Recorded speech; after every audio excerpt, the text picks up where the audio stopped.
Tu génères entre 20 000 30 000 euros par mois. Donc, on a vraiment mis en place un système qui fait que les ventes continuent de tomber même quand t'es pas là. C'est quoi ta méthode exacte pour obtenir ces résultats? Déjà, ça va être de...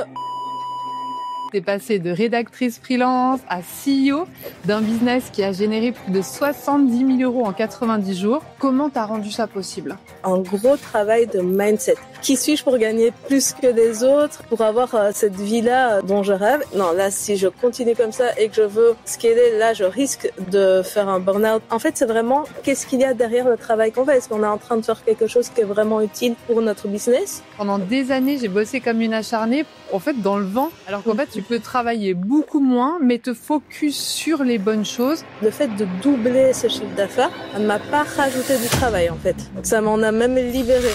Elle a commencé comme une plume discrète du web, mais après avoir été accompagnée par Amandine Serrani, elle s'est transformée en véritable machine à scaler. 70 000 euros en 3 mois, de business, 30 000 euros de revenus réguliers, et pourtant des après-midi libres, et un congé maternité vécu ultra sereinement, tout en explosant ses records de chiffre d'affaires. Derrière ses business Colibri Redac et la SEO Coach Academy, Océane Testa a déjà guidé plus de 150 entrepreneurs à bâtir un SEO simple, humain et rentable, capable de capturer des milliers de leads chaque mois. Dans cet épisode, elle révèle comment faire décoller son business sans s'épuiser grâce au SEO. Océane Testa est dans Business et Dolce Vita. Ce n'est pas une interview, c'est une révélation.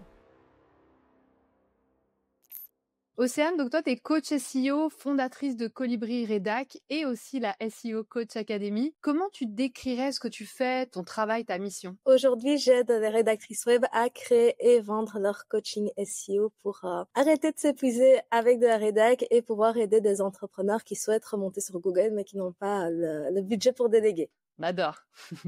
Et en 2017, donc, j'ai lu que tu avais lancé ton blog de voyage en solo. Et c'est ça qui t'a permis de connaître le SEO et vraiment d'exploser ton blog grâce à ça. Est-ce que c'était plutôt un passe-temps ou est-ce que tu savais que tu allais en faire ton métier?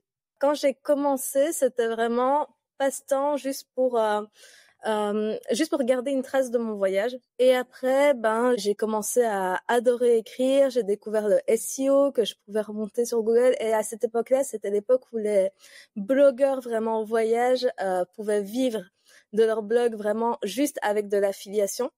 Et je m'étais dit, ok, je vais essayer de faire décoller le trafic de mon site, comme ça je pourrais faire de l'affiliation, je pourrais générer des revenus à partir de ça et continuer de voyager. C'était vraiment ça l'idée.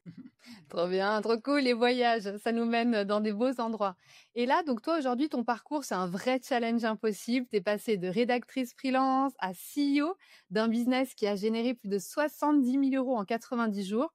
Et t'as réussi à le faire tout seul. Donc maintenant, il tourne presque tout seul pendant ton congé maternité. Ça, c'est un gap qui est énorme. Et à quel moment précis tu t'es dit, OK, là, je dois construire un business qui dépend plus de moi.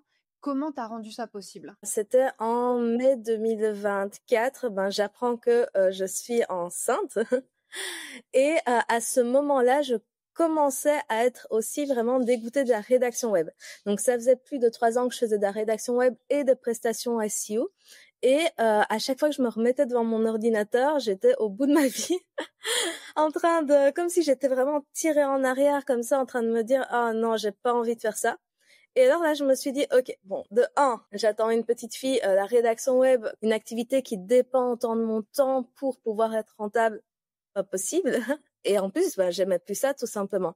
Donc en fait, ça a été très vite à partir de là. Donc en mai, j'ai eu cette réflexion. Puis en juin, juillet, je vendais déjà aussi des formations en ligne sur le côté. Je vendais aussi du coaching déjà depuis 3 ans en parallèle de la rédaction web.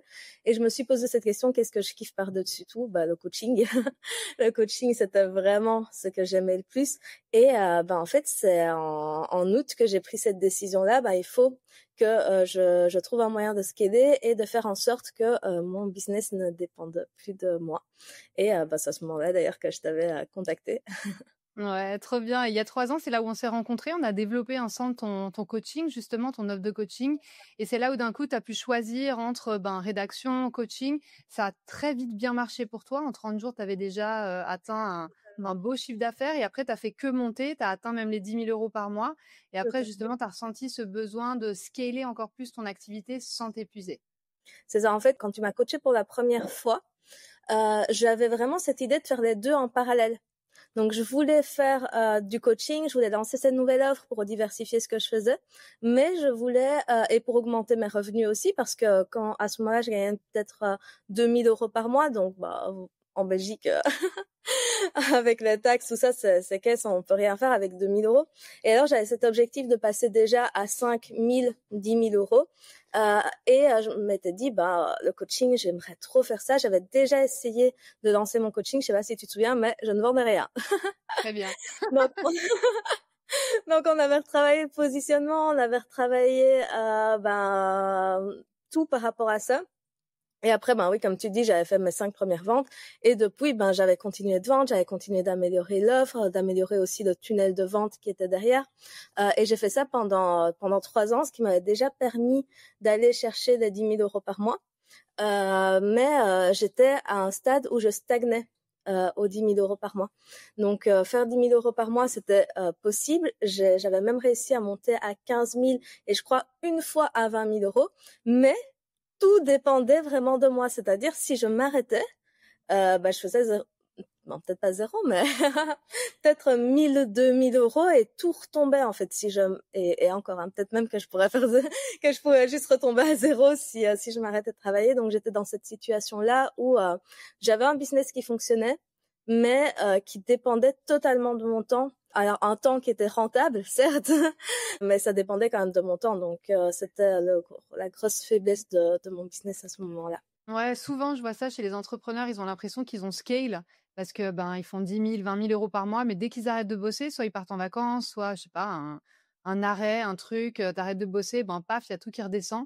Et ça, c'est parce qu'ils n'ont pas créé le bon système, justement. Exactement, c'était vraiment ça. Il n'y avait pas de système, en fait. Il y avait juste...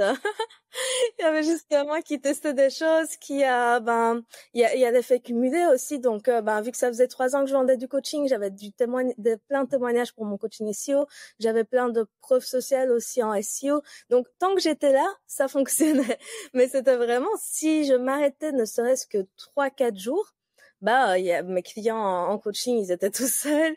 J'avais pas de contenu sur les réseaux sociaux. Enfin, il se passait plus rien. Même si j'avais mis en place des petits tunnels de vente pour mes formations en ligne, mais selon moi, les formations en ligne, si t'as pas une grosse audience, même si ça marche, parce que franchement, mes formations en ligne, elles marchaient bien. Je faisais des lancements avec quand même facilement 50-60 ventes, tu vois.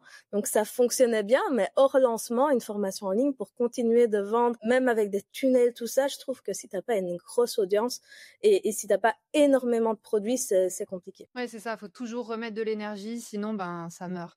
Ouais. C'est Et ça. donc, toi, quand t'es passée vraiment de rédactrice à coach SEO, mentor même, d'ailleurs, t'es une des références sur le marché. Bravo vraiment pour tout ce que t'as fait.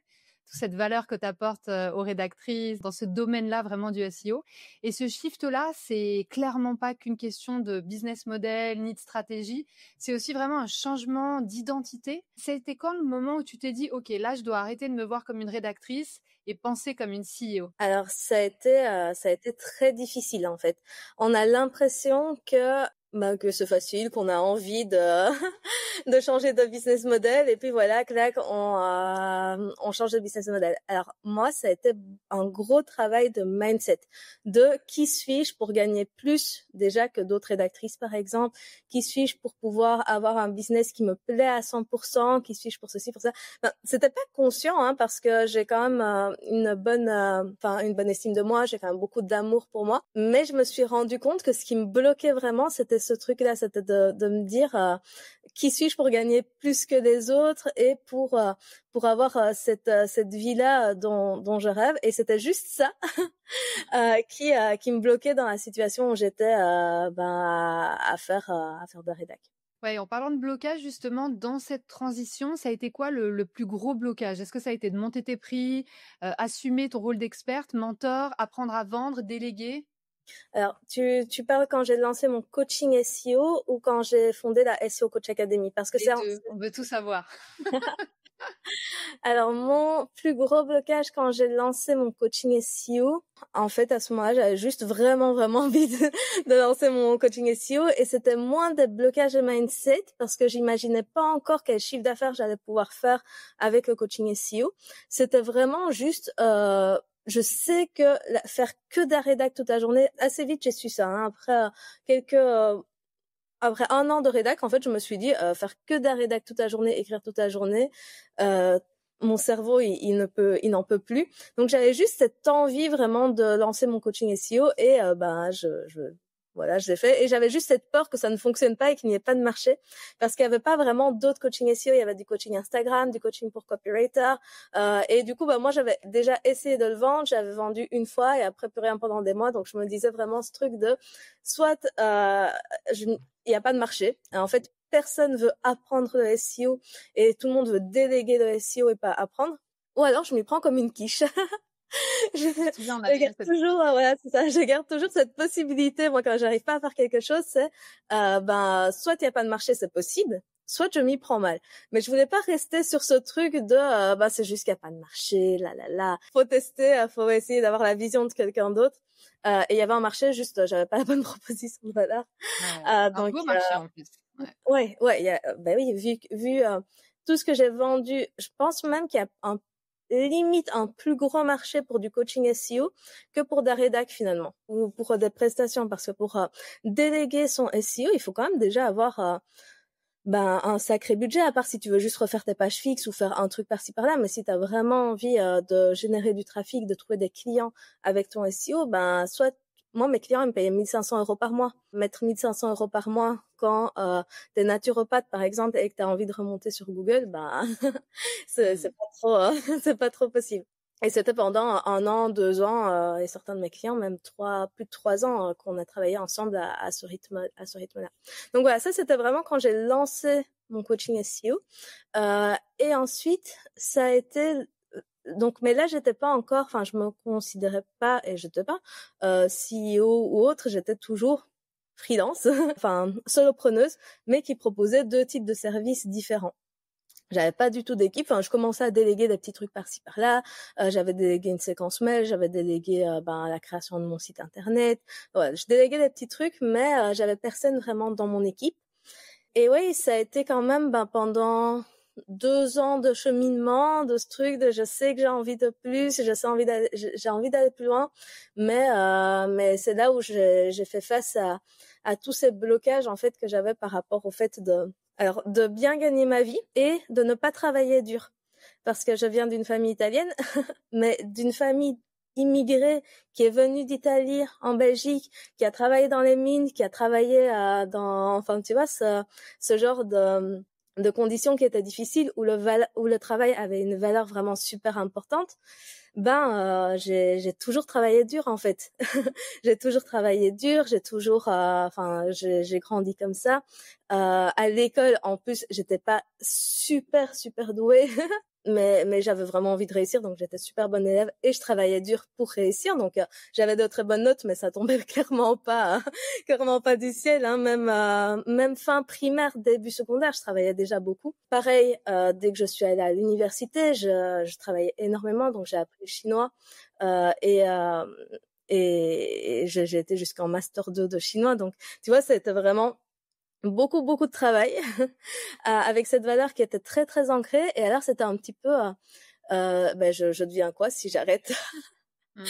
Si je travaille moins, est-ce que ma valeur est liée à la charge de travail? Est-ce que je mérite de continuer de générer des revenus même si je travaille moins? Et il y a eu beaucoup de croyances par rapport à tout ça à déconstruire.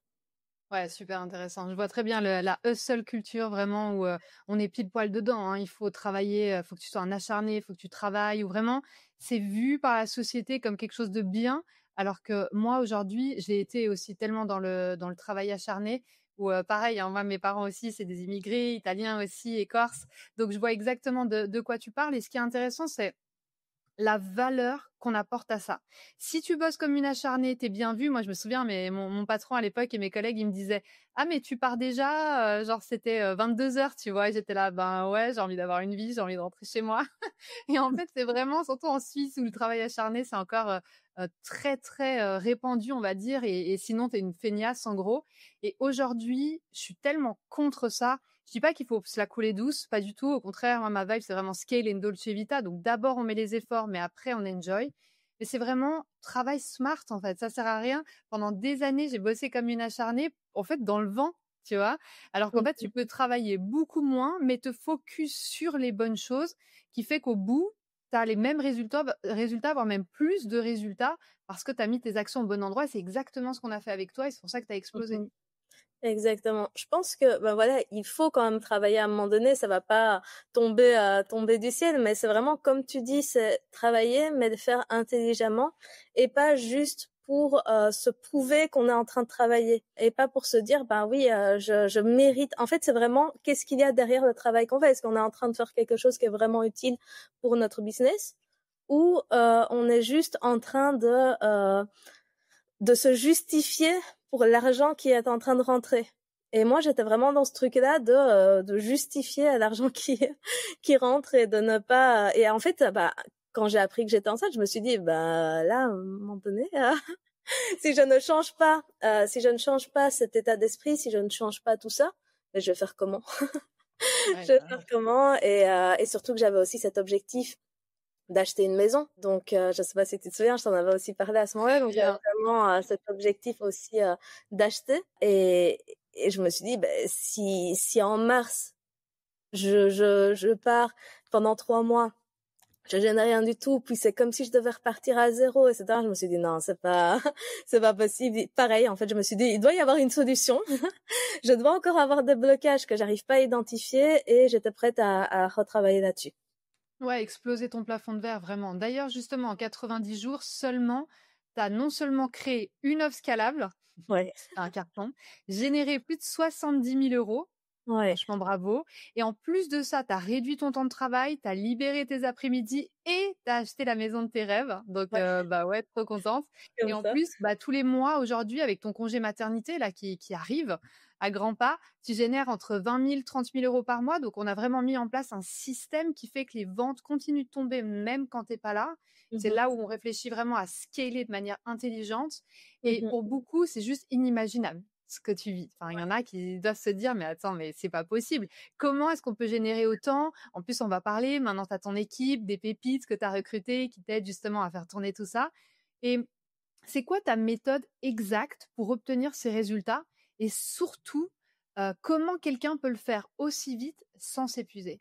Déjà, ça va être de trouver cette idée d'offre scalable. Donc, une offre scalable, c'est quoi? C'est une offre déjà où il y a un marché qui permet de pouvoir scaler, parce que si on s'adresse à un trop petit segment, bah ça va être compliqué. Ou alors on peut s'adresser à un petit segment, mais il faut déjà avoir cette vision de comment on va l'élargir un petit peu par la suite. Donc déjà, ça va être de trouver cette offre-là et ce marché-là. Donc pour ça, moi, j'avais une idée. Mais en fait, moi, j'avais ce problème déjà avant d'avoir plein d'offres. Et je pense que c'est vraiment se focaliser sur une offre. Et c'était difficile, hein, parce que j'avais envie de tout faire, j'avais envie de garder mes formations, mon coaching SEO, mon coaching pour les rédactrices web, et de créer cette nouvelle offre-là, la SEO Coach Academy, qui était un projet qui me tenait vraiment, vraiment à cœur. Se focus déjà sur cette première offre, c'est pour moi la première étape, et s'assurer que celle-ci a du potentiel. Donc, comment on s'assure que celle-ci a du potentiel? Ben, on lance des bêta-tests et on regarde si ça fonctionne, et on vend avant de créer. Donc moi, j'étais déjà assez à l'aise avec ce principe-là, vu que c'est ce que j'avais fait pour mon coaching SEO. Donc je m'étais dit, ben ok, on fait une demande, on regarde si il y a des gens qui répondent à cette demande. Et là, pour le coup, il y a eu des gens. Donc je me souviens, j'avais posté cette annonce-là et j'ai eu une vingtaine de personnes directement qui m'ont dit, on est intéressé. Alors, ça veut pas dire que j'ai vendu à cette vingtaine de personnes, mais juste le fait de savoir que 20 personnes étaient intéressées, et je pense que j'en ai eu sur les 20, entre 8 et 10 qui ont rejoint directement la première session. Donc, sur les 20, il y avait quand même, c'était vraiment un vrai intérêt, quoi. Donc, là, j'ai lancé et, voilà. Pour moi, ça, c'est la première étape, se concentrer, sur une offre et, vérifier que cette offre, se vend et fonctionne. Ensuite, une fois qu'on a cette offre qui a ce potentiel, ça va être d'automatiser un maximum de choses dans l'offre en elle-même. Donc, c'est réfléchir, ok, qu'est-ce que je peux mettre en place pour que cette offre ne dépende pas à 100% de mon temps de travail. Parce que si je repense à mon coaching pour les rédactrices web que j'avais mis en place à un moment donné, mon coaching pour les rédactrices web dépendait beaucoup de moi parce qu'il y avait pas beaucoup de vidéos, il y avait pas beaucoup de ressources, il y avait pas des choses que les rédactrices pouvaient mettre en place de leur côté avant d'avoir le coaching. C'était vraiment du 100% personnalisé. Mais de 100% personnalisé, ben pareil, là on tombe vraiment dans ce qu'on disait tout à l'heure, qui est on le fait pas pour les bonnes raisons en fait. On le fait pour justifier l'argent qui rentre, mais pas nécessairement parce que c'est mieux pour les clients. Parce que les clients, ils sont contents d'avoir des ressources auxquelles ils vont garder cet accès à vie, de pouvoir travailler aussi de leur côté. Enfin, eux, ça leur apporte aussi finalement beaucoup de choses d'avoir toutes ces ressources-là qui sont mises en place. Donc finalement, c'est gagnant-gagnant. Pour moi, parce que ça peut me libérer du temps, vu qu'il y a une méthode qu'ils peuvent suivre. Et pour eux, parce qu'ils peuvent garder l'accès à cette méthode, à ces vidéos, ils peuvent travailler de leur côté et ça leur apporte énormément de valeur. Donc ouais, automatiser. Puis s'entourer d'une équipe. Donc ça, pareil, on l'a fait très rapidement, alors que j'avais d'énormes blocages. Pareil avec ça, hein, vraiment c'était là, mais qui va pouvoir coacher? Les personnes, elles viennent pour moi, elles viennent pas nécessairement pour qu'il y ait quelqu'un d'autre et à qui je pourrais faire appel. Enfin, c'était vraiment le flow artistique du côté équipe. Et en fait, oui, pareil, on en a discuté. Tu m'as dit, qui dans ton entourage tu verrais bien. Et alors, tu m'as dit cette phrase que franchement, j'oublierai jamais. C'est si tu veux recruter des personnes dans ton équipe, tu dois avoir des personnes que tu considères qui pourraient faire le job aussi bien que toi, voire mieux que toi. Et ne pas prendre des personnes juste entre guillemets parce que c'est moins cher ou parce que pour les mauvaises raisons finalement. Ouais. Parce que Le si tu radin prends paye deux fois. oui, c'est ça, parce que si finalement toi tu prends des personnes juste parce que c'est moins cher ou parce que je sais pas ou que tu considères qu'elles n'apportent pas autant de valeur que toi t'apporterais de valeur, tu vas être gêné, tu vas avoir du mal à vendre, tes élèves ils seront moins contents. Alors que si tu te dis il y a cette mentor-là ou cette coach-là et elles sont géniales dans leur domaine et ça va t'apporter tellement, en fait là tu as une vraie équipe et t'as pas juste des personnes qui entre guillemets travaillent pour toi. Et ça c'est le sentiment que j'ai aujourd'hui, c'est vraiment que chaque personne dans mon équipe, je les trouve meilleures que moi dans le rôle qu'elles ont. Et ça, mais c'est génial parce que du coup, on est très complémentaires. En plus, je sais que les filles, elles les adorent, qu'on va avoir des visions similaires sur ce qui est important, mais en même temps qu'on va pouvoir à chaque fois apporter une touche en plus. Voilà, je suis pas directement passée, je lance et j'ai 4 personnes pour accompagner les élèves. J'ai d'abord fait appel à Lucie qui est coach, qui avait cette casquette-là d'avoir déjà été rédactrice web, coach SEO et qui est maintenant coach business et mindset. Donc elle avait vraiment toutes ces casquettes pour bien accompagner les élèves. Donc elle, c'était vraiment parfait. La relation a directement été fluide. Elle apportait énormément de valeur directement aux élèves, donc c'était trop cool. Et ensuite, j'ai ajouté une deuxième success coach et de mentor. Et là, du coup, ça me permet moi déjà de pouvoir venir à moins de mentorat. Libérer du temps, en fait. Voilà, c'est ça, de me libérer du temps, tout en apportant, parce que je pense que c'est vraiment là où est la clé, tout en apportant toujours plus de valeur aux clients. Parce que si c'est se libérer du temps, mais au détriment des clients, ça n'a aucun sens. En fait, c'est exactement ce que tu as dit, c'est trouver quelqu'un qui est compétent vraiment. Comme tu disais, j'adore que tu aies retenu cette phrase, c'est ça en fait, c'est quelqu'un, genre elle est tellement bonne dans ce qu'elle fait qu'elle t'apprend des trucs. Sinon, Ouais. c'est toi qui vas devoir apprendre des trucs. Et en fait, moi, j'ai pas de souci avec apprendre des trucs, mais on parle quoi? On parle de une personne qui est moins compétente, une personne qui est excellente. Et en fait, on parle de 10 € de différence, tu vois, 15 € de l'heure peut-être, tu vois. Et en fait, ça vaut la peine d'investir immédiatement dans la personne qui va te faire gagner du temps, qui va vraiment avoir ta vibe, ton énergie, qui comprend en fait ta mission, qui comprend aussi qu'il faut apporter de la valeur à tes clients, sinon tu as des clients pas contents comme tu le disais. Et là, l'objectif, c'est vraiment de trouver des gens qui sont une extension de toi, qui vont vraiment te faire retrouver ta liberté tout en apportant de la valeur. C'est hyper important. Ouais, Ouais. il y a très peu de gens qui font ça. Souvent, les gens partent sur un côté, je vais un peu faire attention au budget, donc je vais prendre une stagiaire ou je sais pas. Puis après, les clients, ils sont pas contents et toi, t'es pas content et ça nourrit personne et elle te fait perdre du temps, etc. Donc, vraiment, quand tu as trouvé Lucie, justement, c'est ça qui est intéressant, c'est de se demander, OK, c'est qui que j'ai besoin aujourd'hui et on cherche la pépite. Et après, on se précipite pas à engager 40 millions de personnes, comme tu l'as dit. On trouve d'abord la pépite qu'on a besoin, puis après, souvent, en plus, les pépites, elles te ramènent d'autres pépites parce qu'elles connaissent d'autres pépites dans leur entourage. Oui, c'est ça. C'est vraiment ça. Moi, j'ai beaucoup fait appel à des personnes à mes élèves en fait, parce que je me disais mes élèves ils ont vécu le parcours de la SEO Coach Academy, donc qui de mieux que certains de ces élèves-là pour accompagner en fait les autres, pour leur prouver que c'est possible, pour leur montrer qu'ils ont vécu les mêmes émotions. Donc c'est pas obligatoire, mais je pense que c'est une bonne chose aussi pour les success coach, en tout cas, d'avoir des personnes qui ont suivi vraiment la méthode. J'ai vu une différence incroyable, hein. Quelqu'un qui a suivi la méthode, elle a compris les détails, elle a travaillé la matière, elle l'a fait pour son propre business. Tandis que celles qui apprennent juste la méthode, je l'ai vu plein de fois, il manque un truc, tu vois, il manque ce côté pratique. Alors en théorie, il y en a qui vont être bonnes, mais il manque ce côté, ah mais là, t'as oublié de faire ça, là, t'as pas fait ci, ou là, moi, je te conseille de faire ça. Donc ouais, carrément, quelqu'un que vous avez dans votre équipe peut-être de clients qui ont déjà fait les choses, c'est essentiel. Ouais. C'est ça. Et oui, et après, une fois que tu as ces personnes-là, mais c'est incroyable. Par exemple, hier, il y a une des mentors qui a donné un mentorat SEO technique. Alors là, j'ai pris sur moi, en soi, j'aurais pu y aller, mais je me suis vraiment dit, techniquement, je savais que je pouvais aller à ce mentorat, mais je me suis dit, en vrai, je lui fais confiance. Ce qu'elle va apprendre ici, c'est du SEO purement technique, c'est des compétences que moi-même, je ne maîtrise pas aussi bien qu'elle dans vraiment cette branche-là du SEO. Et du coup, je me suis dit, qu'est-ce que j'apporterais comme valeur en plus, moi, à part le fait d'être là. Salut. Donc j'ai pris sur moi pour me dire, ok, en fait, j'ai cette opportunité de me libérer ce temps-là, je me libère et je sais que mes élèves, ils seront hyper bien accompagnés pour ce mentorat. Et en effet, j'ai eu plein de bons retours, des petits messages des filles qui étaient trop contentes. C'est pas facile de déléguer, hein. Franchement, c'est un peu son bébé. On a envie d'apporter de la valeur à ses clientes. On a peur que ça se passe moins bien ou pas bien. Et donc, au début, c'est un peu ça, passer de solopreneur à CEO avec son équipe. C'est du mindset et faut s'empêcher, justement, comme tu l'as fait là, faut s'empêcher d'aller en mentorat. Faut laisser l'espace à l'autre qui est expert aussi dans son domaine, d'où l'importance d'engager des gens qui sont vraiment compétents. C'est vraiment ça. Je me suis dit, à un moment donné, je devrais bien le faire, donc autant le faire.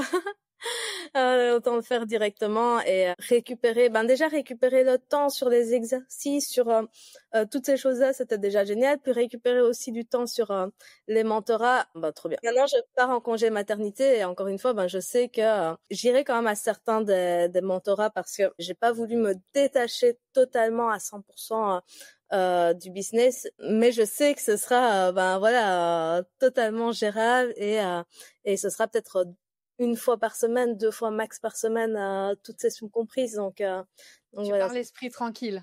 Ouais, voilà, c'est ça. Tu peux profiter de ta fille, tout va bien se passer.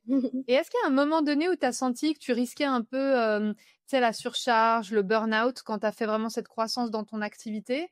Ou est-ce que ça a toujours ça a été? Non, les seuls moments en fait où j'ai cru que je risquais le burn-out, c'était dans la rédaction web.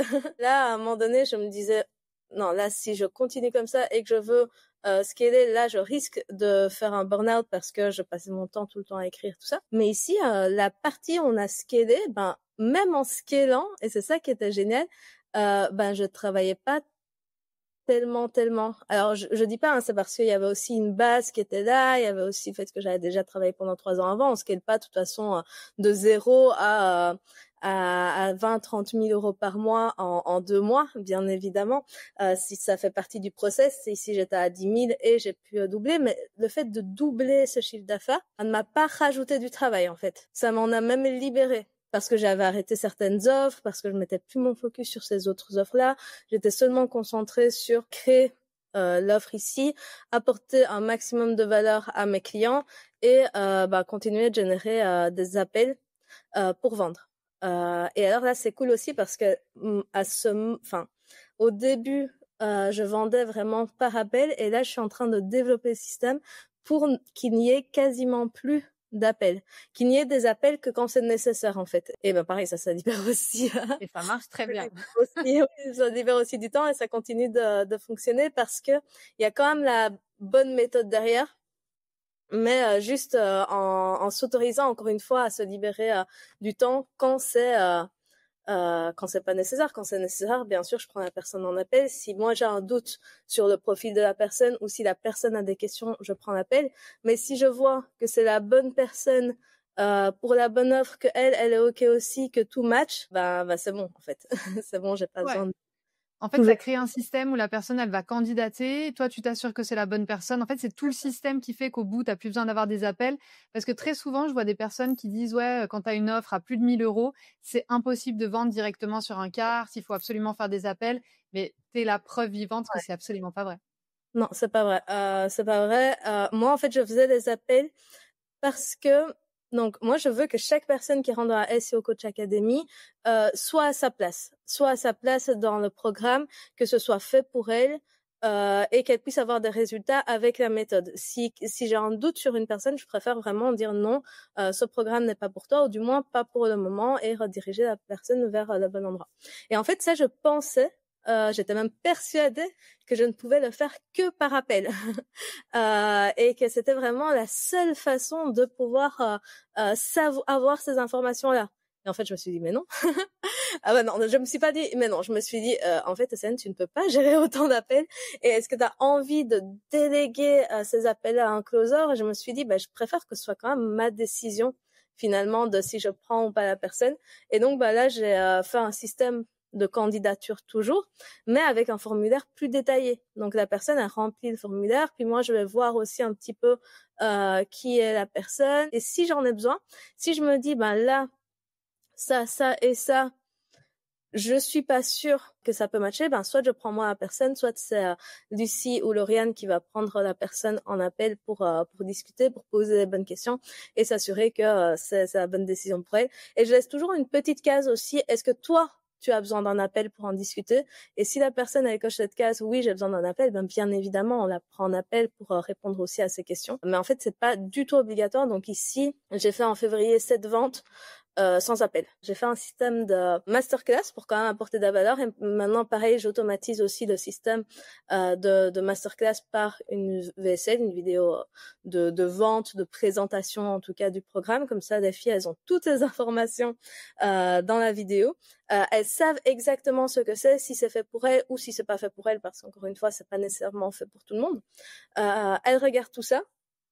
Et ensuite, si elles veulent candidater, elles posent leur candidature, on analyse derrière et voilà, suite du process. Et ça, c'est pareil, c'est trop cool de pouvoir aussi automatiser ce qui est possible dans cette partie-là et se détacher de toutes les fausses croyances, encore une fois, je dois être là à ce moment-là et à ce moment-là et je dois être présente et consacrer du temps. Ouais, puis une des raisons aussi pourquoi tu as fait ces appels au début, c'est parce que tu lançais une nouvelle offre, tu voulais tester le marché, tu voulais voir les réactions. C'est super important avant d'automatiser, de tester. Oui. Donc on y va, on va au front, on fait les appels, on regarde c'est quoi les mots qui reviennent, on prend des notes, on comprend profondément c'est quoi les blocages, c'est quoi les peurs, c'est quoi les objections. Et après, du moment où c'est bon, tu as fait le tour, tu sais maintenant ton avatar, tu le connais, tu sais ce qu'il veut, tu connais ses peurs, ses transformations, ses désirs, tout ce qu'il veut vraiment, qu'est-ce qui l'empêche de dormir la nuit aussi. Et après, quand tu peux te permettre d'automatiser, c'est exactement ce que tu as fait sur candidature, c'est exactement ce que je propose. Puis avec la VSL, avec ça, bah voilà, la personne elle a toutes les infos et go quoi. C'est ça, totalement. Je suis totalement d'accord. Au début, les appels sont indispensables, mais par la suite, moi, je pensais vraiment que les appels devaient rester indispensables, en fait. Et je pense que le fait d'être dans mes derniers mois de grossesse et le fait de m'être dit, mais en fait, comment je vais faire une solution. Mais au début, j'étais vraiment partie sur cette idée de je délègue aussi des appels et c'est les success coachs qui prennent les appels. Mais je me suis vraiment dit, mais je me pose toujours cette question-là. Est-ce que tu le fais pour justifier et pour te rajouter du travail sur des trucs qui finalement n'apportent pas vraiment quelque chose en plus? Est-ce qu'il n'y a pas une autre façon de faire? Et s'il y a une autre façon de faire, est-ce qu'on pourrait pas d'abord tester cette autre façon de faire et voir ce que ça donne avant de juste faire la première option qui nous rajoute d'office plus de travail. Se rajouter du travail en fait. Mais ça, c'est travailler smart, exactement. Si on se pose la question, est-ce que ça, c'est essentiel ce que je suis en train de faire? Et la réponse, très souvent, c'est non. Allez, on élimine. Ouais. Et quand justement, donc, c'est quoi un peu la plus grosse croyance limitante sur l'argent, par exemple, que tu as dû détruire pour scaler ton business à plus de 70 000 euros? En fait, c'était vraiment plus je travaille, plus je gagne de l'argent. C'était ce truc comme si c'était d'office lié et que travailler plus, ça allait d'office rapporter plus d'argent. Mais non, on peut travailler beaucoup et ne rien gagner, comme on peut travailler moins. Alors, j'ai pas travaillé pas du tout, ou alors peut-être à d'autres, je sais pas, peut-être, je sais pas. Mais en tout cas, pour le moment, je ne pense pas que ce soit possible sans travailler du tout. Mais en tout cas, c'est pas une courbe qui parallèle comme ça. C'est parfois oui, parfois non, et c'est juste travailler smart comme tu le dis. Et ça, je pense que ça a été vraiment ma plus grosse croyance. Et alors, j'ai aussi eu alors, est-ce que c'est vraiment une croyance limitante? Mais je me souviens qu'à un moment donné, j'ai eu une grosse peur de manque, en fait. Une grosse peur du manque d'argent, de peur que tout s'écroule du jour au lendemain, de construire quelque chose qui pouvait ne plus fonctionner. Et alors, ça crée aussi des blocages finalement. Parce que j'associais ma valeur un petit peu à l'argent que j'allais gagner et un peu comme si c'était du hasard finalement. Un petit peu comme si c'était du hasard que ça fonctionnait, du coup ça pouvait s'écrouler du jour au lendemain. Je vois très bien. Et à un moment donné, je me suis dit, mais en fait, non. Si j'y suis arrivée, c'est parce que j'ai des compétences, c'est parce que je suis débrouillarde. Donc, il n'y a pas de raison, en fait, qu'à un moment donné, ça s'écroule. Et si ça s'écroule, je peux toujours reconstruire derrière parce que je sais que j'ai les ressources en moi. Et le fait d'avoir cette tranquillité d'esprit et donc de retomber sur des bassins où on n'est pas du tout en train d'essayer de vendre à tout prix ou d'essayer d'être dans ce truc parce qu'on est sur une énergie de manque, mais d'être juste dans une énergie de j'ai envie de partager, j'ai envie d'apporter cette valeur-là et je sais que d'une façon ou d'une autre, même si ça marche pas aujourd'hui tout pile, ça marchera peut-être dans une semaine et voilà, zen. Plus confiance en la vie, en ses compétences, en soi. Ouais. C'est ça, pareil, hein, ça m'a vraiment beaucoup débloqué. Et est-ce que tu as eu peur aussi de casser ce que tu avais construit jusqu'à maintenant? Ouais. Ce qui me faisait peur, c'était vraiment d'abandonner la promotion de mes anciennes offres. Parce qu'en fait, j'explique comment je faisais pour générer mon chiffre d'affaires avant. C'était chaque début de mois, je prenais une feuille, un stylo, je renotais mes offres avec leurs tarifs et je me disais, ok, donc je dois vendre 5 formations en audit SEO, je dois vendre 3 formations en planning éditorial, 4 coachings rédactrices web, 2 coachings SEO. Ok, si je vends ça, j'arrive à générer ce chiffre d'affaires-là.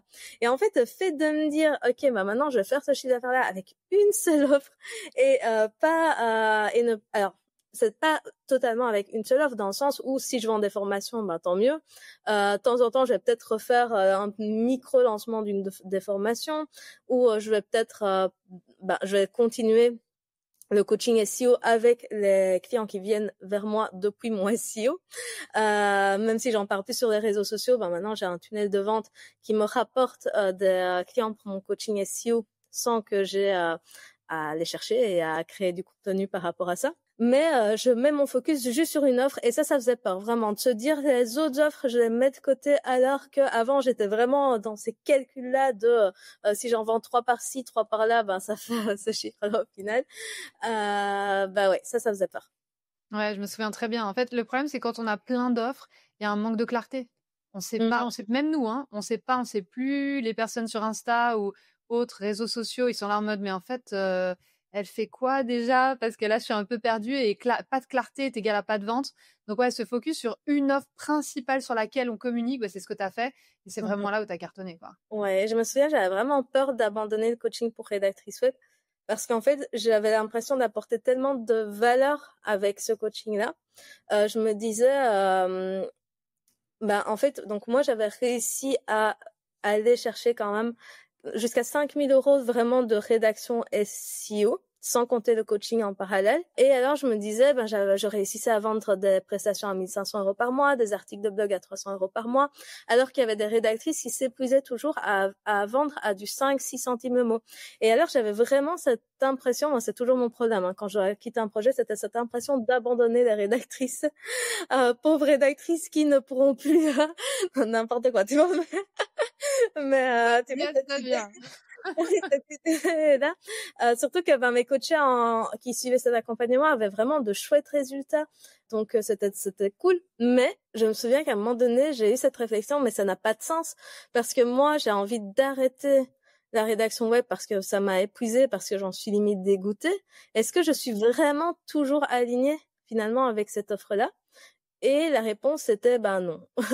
J'étais plus totalement alignée avec le fait d'aider les rédactrices web à vivre de la rédaction web, étant donné que moi j'avais eu je dirais pas un burn-out de la rédaction web, mais ce truc-là vraiment lié à la rédaction web. Et alors que aider les rédactrices web à créer leur coaching SEO, mais ça me parlait tellement parce que je voyais le marché, parce que je voyais à quel point moi ça m'avait, j'avais adoré faire ça. Et donc c'était beaucoup plus fluide, beaucoup plus aligné finalement. Mais ça, c'est un des secrets pour cartonner, comme toi t'as cartonné, c'est vraiment être aligné en fait. Si t'as un blocage, si t'es pas sûr, si ça te plaît pas à 100%, si tu fais ça pas pour les bonnes raisons, ça va se boire, ça va se ressentir, il va y avoir un truc qui fait que ça se vend moins bien. Toi, est-ce que toi, t'as vu, c'était un truc qui te plaisait, t'avais envie de le partager, t'avais envie que d'autres personnes aussi puissent vivre la même chose que toi, il y a cette fluidité qui a fait que ça a aussi bien marché. C'est ça. Parce que au tout début, je m'étais quand même posé la question. Je me suis dit, est-ce que je vais vraiment former mes concurrents à lancer la même offre que moi? Parce que je continue de vendre du coaching SEO. Comme je le dis, c'est juste que je n'en fais plus la promotion sur mes réseaux sociaux. Maintenant, c'est mes clients qui me trouvent depuis mon propre site web pour cette offre-là. Mais il y avait un petit peu ce truc-là à un moment donné de quand même, est-ce que je vais vraiment former mes concurrents à faire pareil? Et en fait, je me suis dit, mais il y a tellement de besoins, il y a tellement de demandes pour du coaching SEO que même si je le voulais, je pourrais pas accompagner tout le monde. Que chaque rédactrice, elle a aussi ses forces, elle va attirer un certain type de personnes. Et je me suis dit, mais qu'est-ce qui me tient le plus à cœur? Et moi, ce qui me tient le plus à cœur, c'est de transmettre aussi. C'est vraiment ce truc de transmission. Et je voyais plein de rédactrices qui étaient dans la même situation que moi il y a 3 ans. Et je me suis dit, en fait, non, c'est ça que c'est avec ça que je suis vraiment alignée. Et let's go. Du coup. C'est intéressant comme sujet. J'en parlais aujourd'hui. J'avais un podcast avec Alex qui est dans l'immobilier et lui, il me disait la même chose. Il me disait en mode, quand j'avais trouvé qu'est-ce qui marchait le mieux en immobilier, c'était les logements atypiques. Et en fait, je me suis dit, j'ai envie d'être formateur, j'ai envie d'enseigner aux gens, mais j'avais envie de le garder pour moi. Je voulais pas qu'on me vole l'idée parce qu'en fait, ça générait tellement de cash que je me suis dit, est-ce que je vais pas créer finalement plein de concurrents? Et en fait, il s'est mis dans la tête, il a compris que déjà, comme toi, il avait envie de partager ses découvertes pour aider les gens à avoir plein de cash, avoir des logements atypiques, etc. Et en fait, ce que j'aime dans ce mindset, c'est qu'il s'est dit, OK, en fait, il faut toujours que je sois meilleur. Donc, ça veut dire que je continue à me former, je continue à regarder les stratégies, je continue à tester.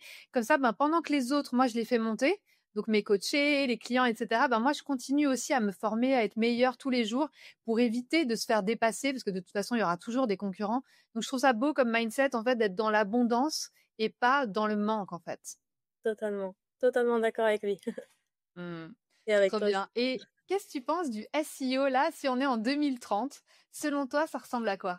Alors, je peux t'en parler aujourd'hui. Maintenant, te dire en 2030, je vais avoir quand même un petit peu du mal parce qu'il y a tellement de changements par rapport au SEO que ça me semble un petit peu compliqué de visualiser. De cristal. Mais en tout cas, le SEO, c'est toujours une stratégie qui fonctionne, ça c'est sûr. Enfin, je le vois, déjà, je le vois pour moi-même, en fait. Je le vois pour moi-même, je le vois pour mes clients, que il y a toujours des personnes qui vont faire des recherches sur Google, que ce soit par exemple si je cherche alors je vais prendre un exemple très concret qui m'est arrivé récemment. Je cherchais une nutritionniste dans ma ville. Je vais pas aller voir une nutritionniste dans ma ville je vais pas taper nutritionniste plus ma ville sur ChatGPT. Parce que ChatGPT va me dire, j'en sais rien. Vous pouvez consulter Google, vous pouvez consulter ce site internet qui a cet annuaire qui répertorie Ok, donc ça sert à rien. Je vais pas chercher une nutritionniste sur Instagram parce que dans ma ville, bonne chance. Instagram, on dit il y a du SEO sur Instagram. Ouais, plus ou moins, plus ou moins. Mais si je tape nutritionniste plus ma ville sur Instagram, je suis sûre que je vais avoir des trucs de nutritionniste, mais pas du tout dans ma ville. Et moi, je cherchais vraiment dans ma ville. Donc, en fait, premier réflexe, c'est d'office, je vais aller sur Google. Je vais aller chercher une nutritionniste sur Google. Et si je ne trouve pas, ce qui a été mon cas, parce qu'il y a apparemment pas de nutritionniste qui a travaillé son SEO dans ma ville, alors là, je vais aller trouver mon médecin et lui demander si lui, il n'en connaît pas. Mais en fait, il y a déjà encore tellement de tests. La preuve ici, quand je cherchais ma nutritionniste, je tombais que sur des diététiciens et moi, c'était vraiment une nutritionniste que je recherchais. Donc, il y a de la place. Il y a des recherches qu'on fait sur Google et qu'on ne fait pas sur les réseaux sociaux, qu'on ne fait pas sur ChatGPT. Et ça, je pense pas que ça va changer.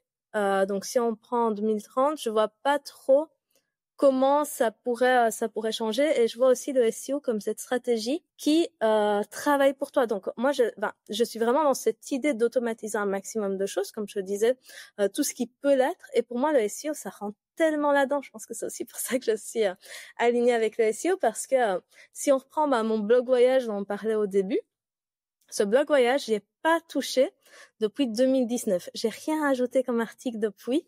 Il me rapporte toujours 5-6 000 visiteurs par mois. À l'époque, il m'en rapportait 3-4 000. Et alors, en 2 ans, il a gagné, en quelques années, il a gagné. Et donc, aujourd'hui, ça fait 5 ans que je fais toujours rien. J'ai toujours des messages par rapport à ça.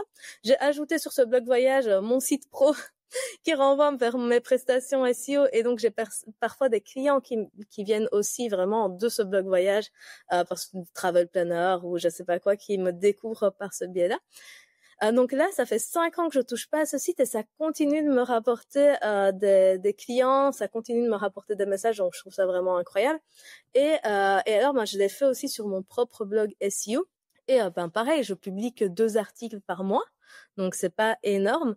Je dis pas que du jour au lendemain, mais ça, la théorie que du jour au lendemain on peut exploser, j'y crois pas non plus sur les réseaux sociaux, sur rien du tout. Donc ça a pas été du jour au lendemain, mais à partir de en 3 et 6 mois, ça commençait déjà à monter. Et maintenant, mais quel bonheur en fait d'avoir vraiment des clients qui me trouvent par rapport à ça. Donc je vois vraiment aussi le SEO comme cette stratégie qui permet d'automatiser sa visibilité, comme on peut automatiser son offre, comme on peut automatiser la partie vente. Et du coup, pour moi, le SEO, ça va continuer dans dans cette optique-là, quoi.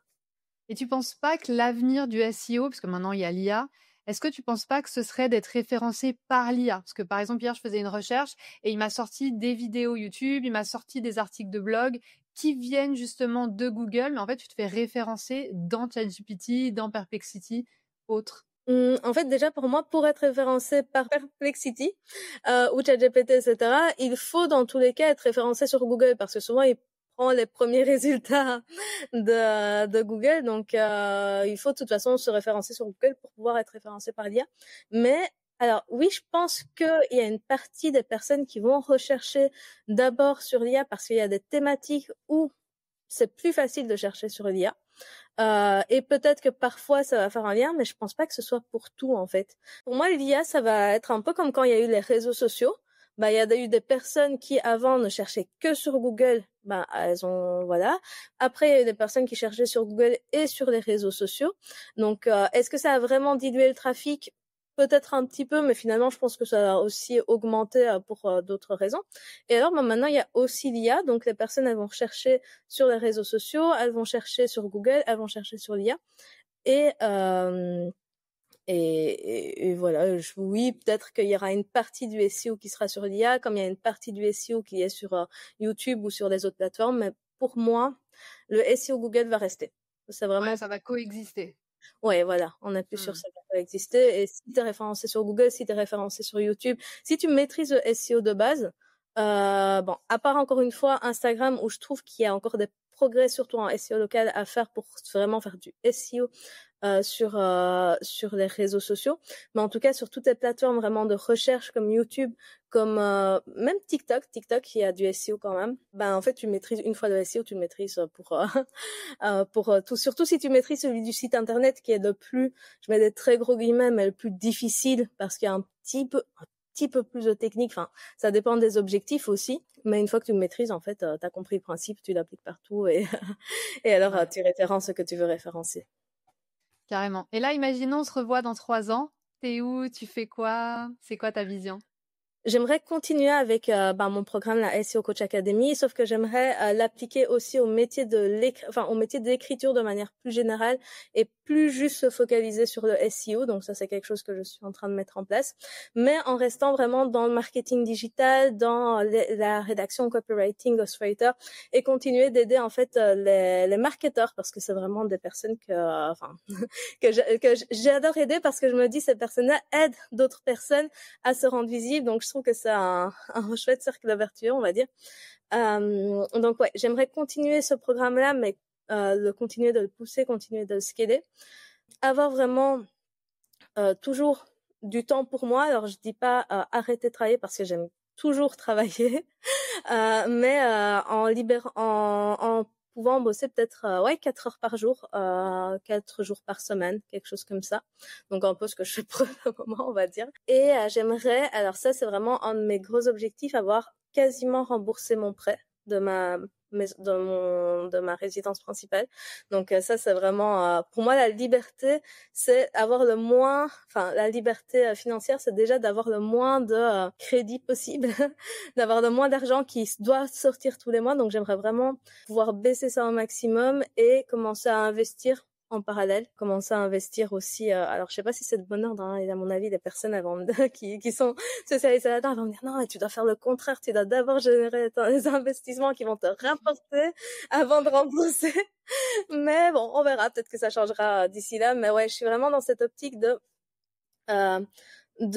gagner en liberté financière, je pense. Ouais, vraiment de gagner en liberté financière, tout en continuant de me sentir utile, tout en continuant de gérer mon activité qui me plaît, de pouvoir refaire des voyages, parce qu'à ce moment-là, la petite, elle aura 3 ans aussi, donc de pouvoir faire plus de voyages aussi en famille, lui faire découvrir le monde. Et ouais, voilà, c'est un peu ça ma vision à Ok, 3 ans. trop bien, génial. Bah, merci pour tout, Océane. Merci pour la valeur que tu apportes. C'est vraiment cool ce que tu fais. Merci beaucoup, Amandine.